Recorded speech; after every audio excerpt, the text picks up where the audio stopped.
Hey, what's up? Andrew Kramer here for VideoCopilot.net, and welcome to a very exciting tutorial where we're going to create a particle explosion.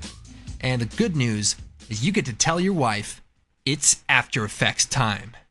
In fact, I just got done telling my wife it's After Effects time, and she didn't know what I was talking about. She thought maybe I was having some side effects from medication or something, and very strange encounter, to say the least. But just got back from the doctors, and everything seems to be in order. So, I'm just kidding, by the way. Everything is not in order. I'm very sick, so we need to hurry up and get this thing done. So here's what we're going to be creating. And looks pretty interesting. So let's go ahead and get started. We're going to create a new comp, 864 by 486, 24 frames per second, and about 20 seconds long. Choose OK. Create a new solid, and we'll call this background OK. So let's add a quick ramp. I'll choose Effect, Generate, Ramp, and we'll make it a radial ramp, and we'll make it red and black. And instead of having it at the top like we always do, move it over to the side. Bam. And then we'll take the text tool and we can write, I don't know, we'll write something clever.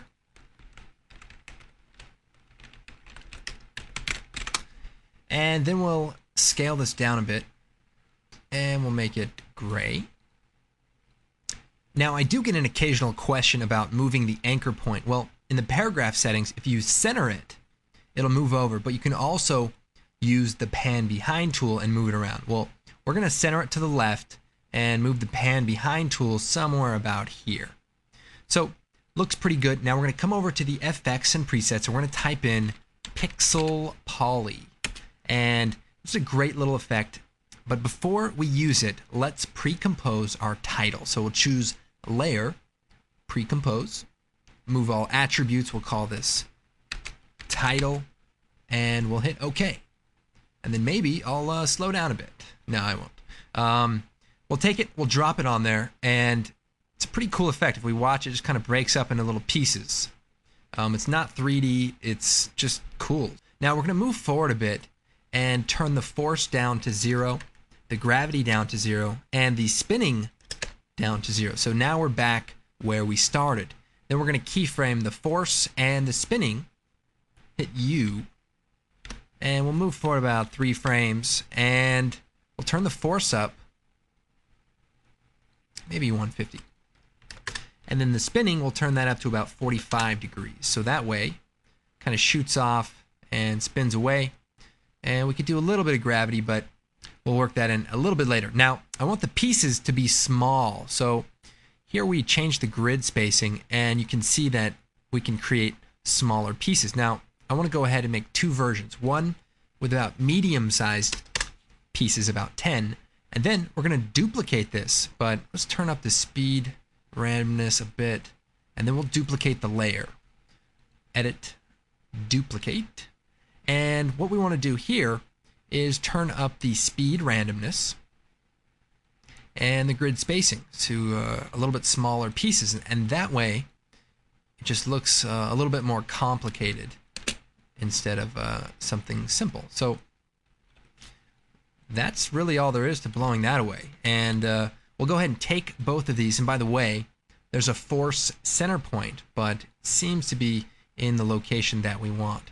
There's another setting here, the direction randomness. You turn that up, and you can create a lot more random looking debris. But pretty cool effect, pretty quick, and you know, we're off to it. Now, I need to pre-compose these 2 layers now. So we'll hold down Shift, select them, Layer, Pre-compose. We'll call this Title Explosion, and we'll hit OK. And then there's another effect called Force Motion Blur, and we'll bring that out, drop it on the layer, and so now we've got some motion blur. And you can turn up the samples a bit. It does take a little while to render because it's sort of rendering a bunch of things there, but it looks really, really good. So onward and upward. Now, I've got to say, I'm pretty excited about this tutorial, and not that we're going to be covering anything terribly fascinating, but I have a feeling that this is going to be one of the tutorials that's under like 50 minutes for once, so that is pretty exciting there. Choose OK. And there's another thing I want to create, an adjustment layer, and this is going to be our control layer. So we'll select it, we'll hit return, type control, and we'll choose effect, slider control, and we're going to animate this. So we want there to be an explosion, and then we want there to be another explosion. So we'll zoom in here, we've got seconds. I'm going to set a keyframe, and then I'm going to move forward 10 frames. So control shift forward arrow moves forward 10 frames, and I'm going to set another keyframe. And then I'm going to go to about just left of the middle, and we're going to turn this up to 150. And that way it turns on, it turns off, we wait a second, and then we're going to do it again. Keyframe, forward 10 frames, and then we're going to turn this up to 150. So this is going to be our trigger for all of our particle effects. So instead of doing a bunch of layers with a bunch of animation, we're going to use one layer with all of the animation here. So if we want to change it, we can change it right here with this control layer. Okay, next we're going to create our particles. So we're going to type in particle world. We're going to bring that out onto our particle layer, and we're going to change this to off. And we'll go into the particle settings, and we're going to change it to faded sphere. Very nice. And we want to play around with some of the settings. So first, we're going to turn the gravity down to 0, so the particles are just shooting outward. Now we want to turn on the motion blur, so if we go into the options, click on rendering, and turn on force motion blur, choose OK, and OK. So now we've created that effect. Now, the velocity needs to be adjusted. So I'm going to turn that down to 0, and we're going to link this to our control layer. So we're going to alt click on the velocity, take the pick whip, and bring it up to the slider for our control layer.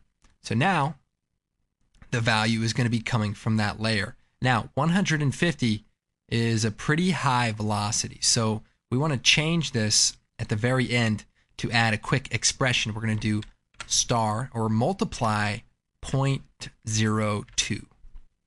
So that's a very small amount, and then our particles don't go nearly as far. Now the other thing we want to do is use a similar expression into the birth rate. So we'll alt click on the stopwatch, and we're going to pick whip the slider again, and we want to animate this, but first that's way too many. So let's do star 0.2, maybe less, 0.15.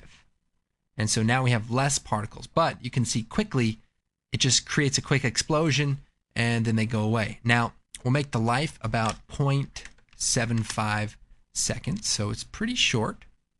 And also let's go into the producer and make it very, very small on the X and Y, but turn it up on the Z axis so the particles are actually hitting the camera almost. So that looks pretty cool. We also want to play around with the size, so we'll turn the depth size down and maybe the burst size so they're not as large. Now there's one more thing that we want to do to this particle effect, and that is add an expression that allows us to link it into 3D space. So right now we've got some weird producer settings, X, Y, and it allows you to move it around, but it's kind of awkward. So we're going to create a null object, and we're going to call it CC capital N-U-L-L, CC null, and we're going to make it a 3D layer. Now I did this in a 3D stroke tutorial, so you can search for that to kind of get into the details of it, but for now I'm just going to use the expression that we created there. So this is for the X, Y, and Z. So we're just going to copy this in to each of the different channels of the producer position. So X, Y, Z, alt click on the X, and we'll come over here, we'll paste that in there.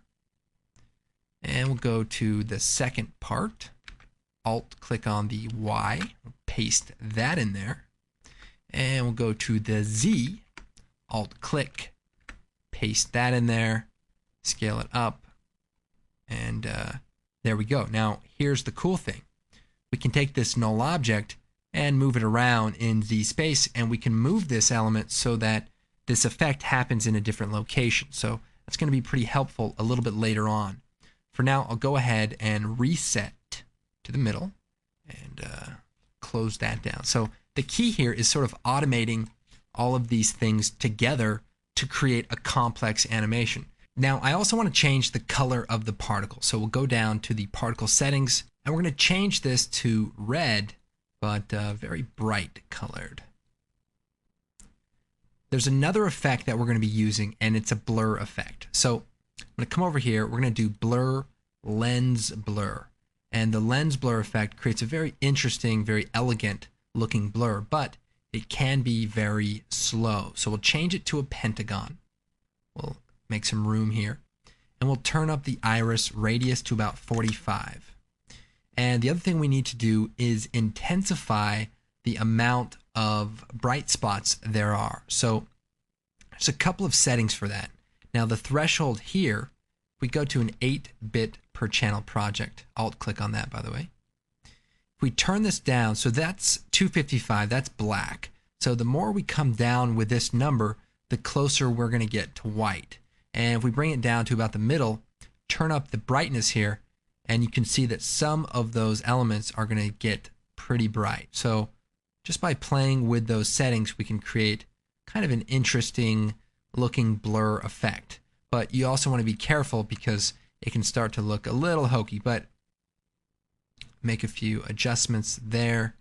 And I think this is a good starting point. Then we can add a curves adjustment, effect, color correction, curves, and go to the alpha channel. So that's like the transparency, and turn that up a bit. And that way it's a pretty intense particle effect. So that's the first thing we're going to do. However, if you want to find a really nice looking blur effect, there's another effect from this company right here. Trying to search for that. It's called depth of field or out of focus. And it's part of the lens care toolkit. We're going to turn on the out of focus plugin. We're going to move that into position, remove the lens blur effect, and instead we're going to use the out of focus, which is very similar, but I think creates a much more natural blur. And we're going to turn up the radius to about 40. And that looks pretty good. It also has a threshold in the highlight selection. We'll open that up, enable it, and let's see.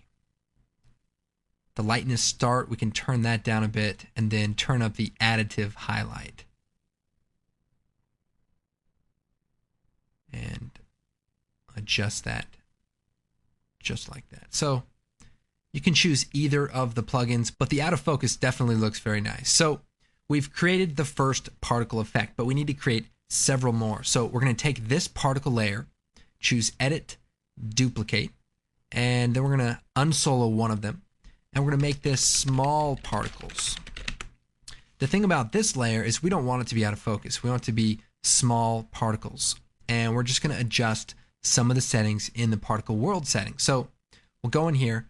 First, we'll make the radius 0 on the z-axis, but we're going to turn it up on the y-axis. So that way the particles kind of shoot out sideways. Now for this, we want the particles to be very small. So we'll turn the birth size down. We'll go up to full res here. Turn the birth size down and the depth size so it's really small. We can maybe brighten the color of the particles up just a bit. And to increase the count of the particles, we'll go into the expression, hit U, and we'll change the multiply amount. So right now we're multiplying the value in the control layer, which is up to 150, and we're doing it 0.15% of that. So we actually want to change that, or I should say 15%. We're going to change that to 25. And that's just going to make a lot more particles. And as we turn this up, we're just going to create, a more complex scene. So go up to 50 just for now, and we can always come back and make some adjustments. Now I'm going to duplicate the particle system again, so we'll hit Control D. We'll unsolo one of them. And for the producer, we want the Y radius to be 0, but the X radius to be high. And that way the particles shoot out in that direction. Now for these particles, we want to turn on the lens blur, but instead we're going to use the out of focus, and we're going to make it very small, about 10. And that way we can see them pretty well. And the other thing I want to do is go into the settings and make sure that these particles are lasting for at least 1 second. So we also want to make sure that the size of the particles is large enough so that we can see them as they get blurred out, and that looks really nice. So we'll go with that. We also want these particles to be a little bit more on the purple pink side. Nice. And let's take a look at how this is blending together as a whole. So it's looking pretty good. We might want to change the transfer mode of all of these to screen.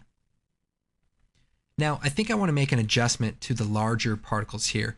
So let's go into the effects for the particle world, and we want to make a few adjustments in the physics category. So we're going to turn up the resistance to 5.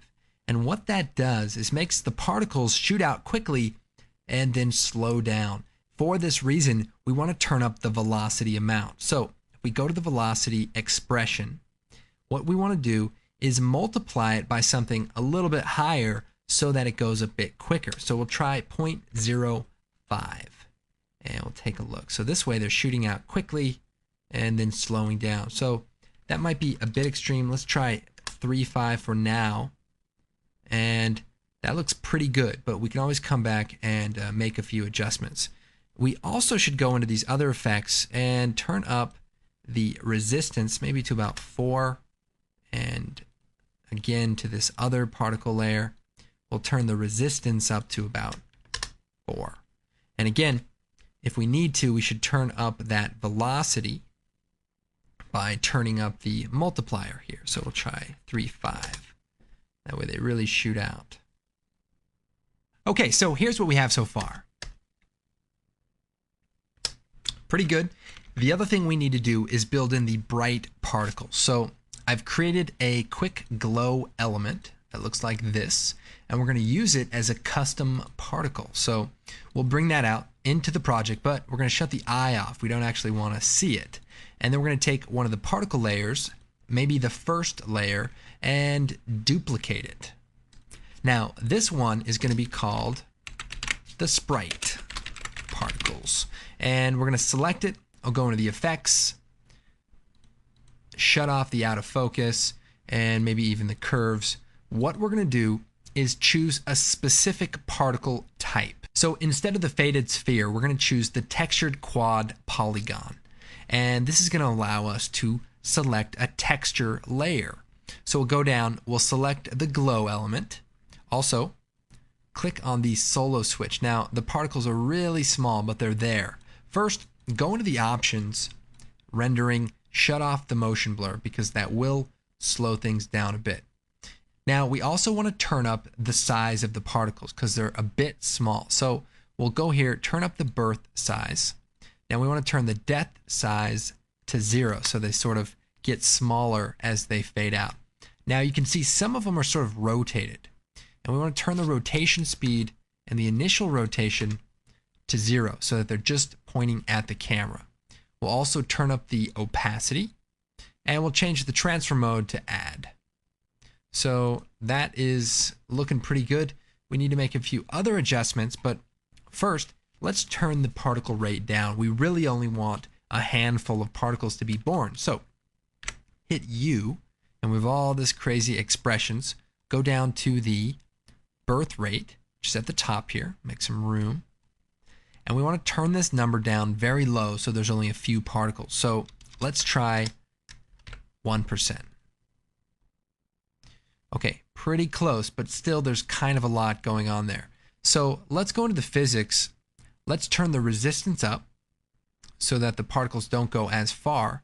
And let's turn the velocity down. So if we go in here, we'll change this to maybe 1.5, And that way the particles just shoot out and they stay pretty close. Maybe turn the resistance down just a little bit. Now we also want the particle life to be a bit longer, so we turn this up to maybe 1.75 seconds so that they are up there a little longer, and maybe even turn up a little gravity so they're moving around a bit.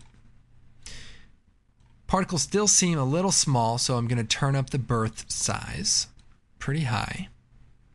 And again, I want to make a few less particles. So go to the birth rate to 0.0052. So that's pretty good. Turn the size variation down. Now you can see that they're fading in a bit.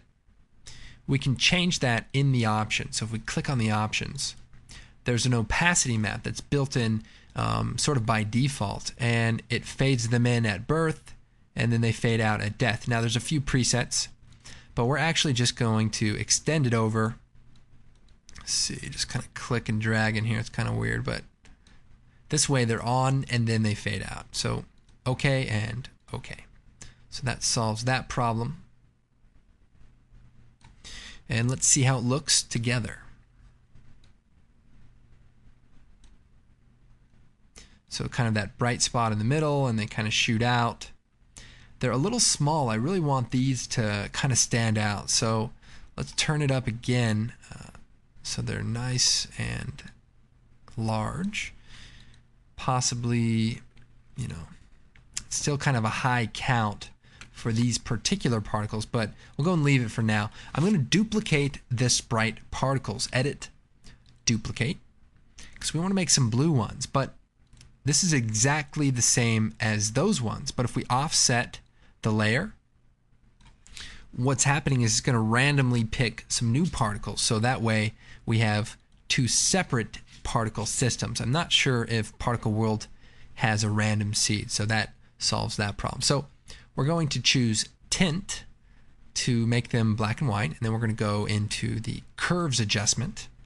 We'll make it blue. So we'll go to the red channel, bring that down a bit, and to the blue channel we'll turn that up a lot.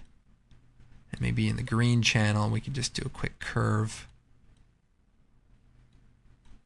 So things are looking pretty good, but we need to finesse it a little bit more. First, our title, let's change that to the add transfer mode so it blends a little nicer.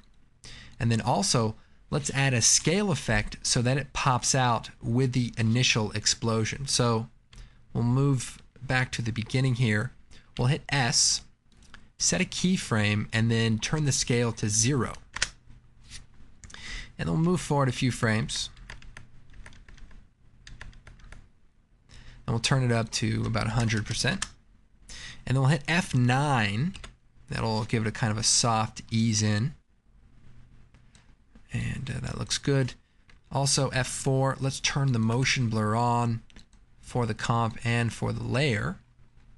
So that way it shoots out with a little motion blur.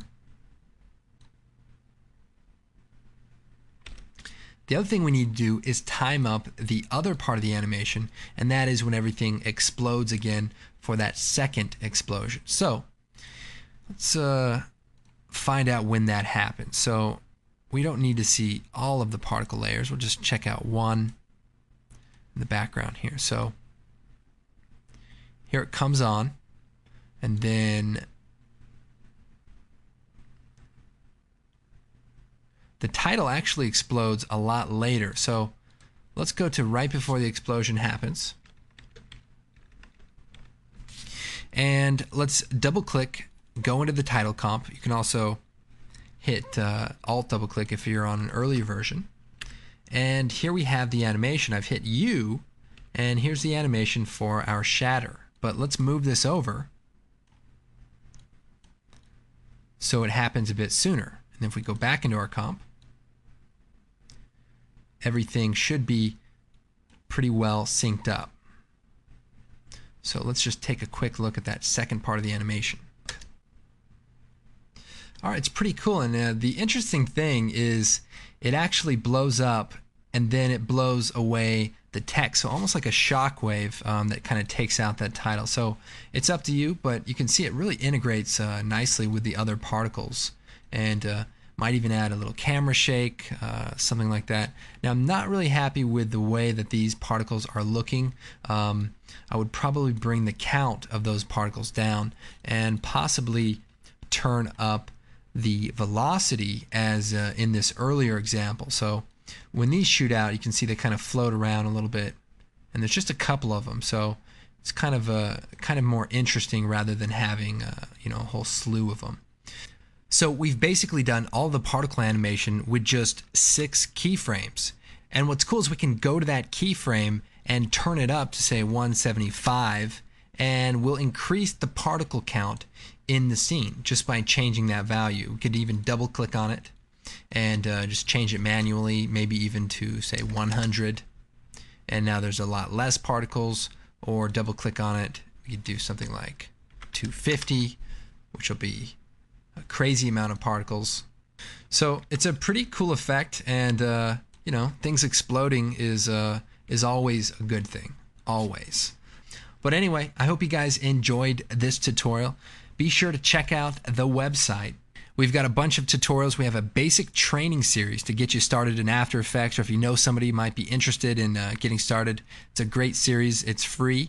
We also have some great presets, which are also free, and of course some great products like Action Essentials 2 for creating some real explosions, and a bunch of other great effects. Be sure to visit the forum and the blog. We've got tons of project files and fun information on motion graphics and visual effects. So I am Andrew Kramer, and we'll see you next time.